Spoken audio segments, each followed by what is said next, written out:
I just bought this truck for $5,000. Let's see if we can flip it and make some profit off it. Let's check it out.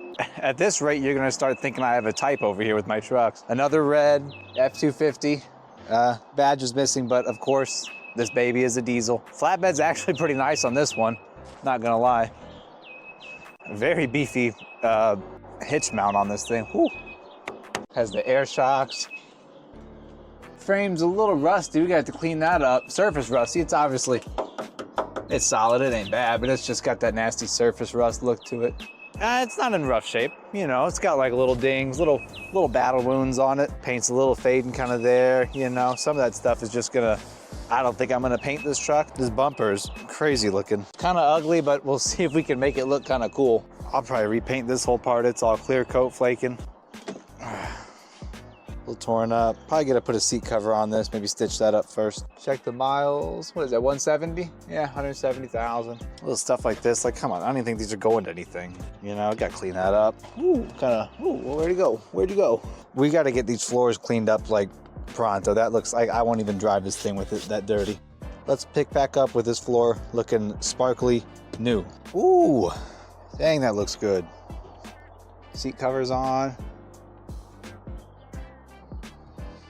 Look at that, huh? Call that stage one. Stage one is looking done. This truck is doing this thing where, so when it shifts into that last gear, which is considered an overdrive on an automatic vehicle like this, it just shakes this whole truck like crazy. So I'm gonna run it on the laptop with this code scanner that hooked up to this truck, because it could be an injector issue. So it's either the injector is plugged and acting up like that, or injector's just bad or not getting the electronic to it, or it's the torque converter acting up. So I gotta figure that out, because that's really the main problem with this truck and why it was probably only $5,000. Okay, so quick update on the truck.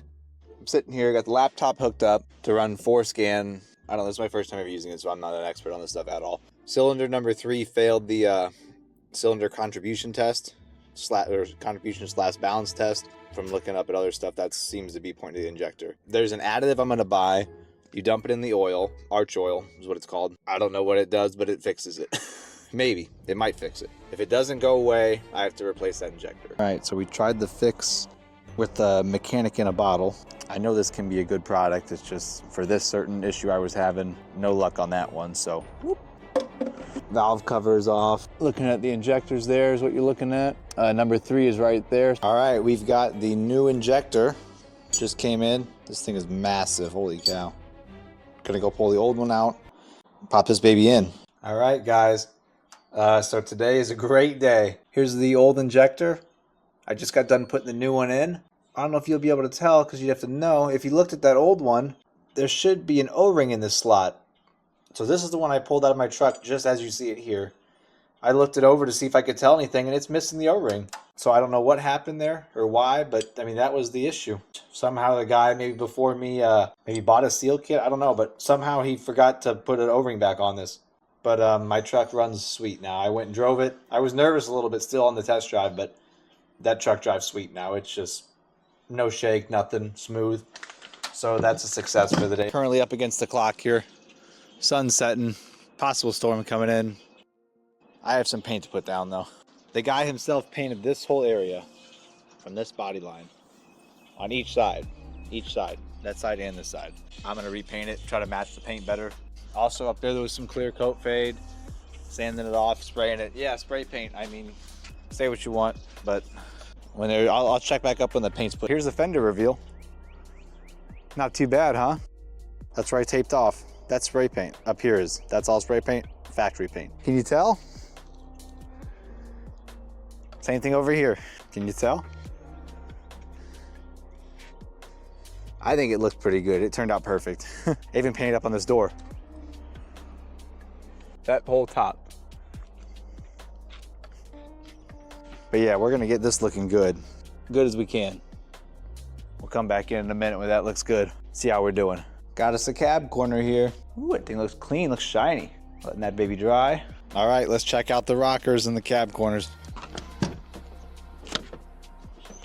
Not bad, not bad. Like I said, it's a work truck, so it doesn't look perfect.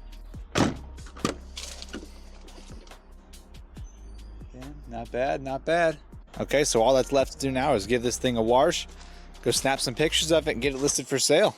So what did we end up getting for it? $9,500 for it, $9,500. Now let's check and do a quick little calculation, see what we had totally invested in the truck. So we bought the truck for $5,000, $450 to haul it, $250 for the trailer rental and the extra gas with hauling it, $330 for fixing the rust, $50 for some paint supplies, which would be some of that bed undercoating stuff, $50 for that arch oil additive, $190 was the price of the injector. I did end up putting a tie rod on it. That was $95. I actually forgot to record that, but yeah, I put a tie rod on there just to help with. There was a clunk in the front end that kind of developed, and I wanted to fix that. Altogether, that adds up to $6,415, which to include insurance payment on that, that's another $60. So I kind of rounded up a little bit. Call it $6,500. Sold it for $9,500. Quick math on that, that's making $3,000 in profit on this truck. Sometimes a little difficult to find a buyer for those flatbeds sometimes, that's for sure. Not everyone wants a flatbed. All right, and you know, funny enough, the next truck is sitting outside right now in the driveway. Let's go take a peek.